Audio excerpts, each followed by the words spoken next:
aming Diyos, pinupuri ka namin sa iyong kabutihan at kadakilaan.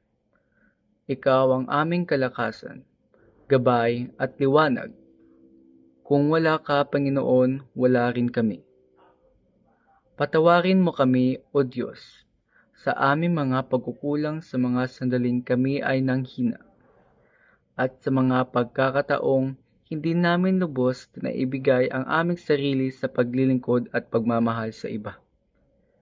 Linisin mo ang aming mga puso, Panginoon.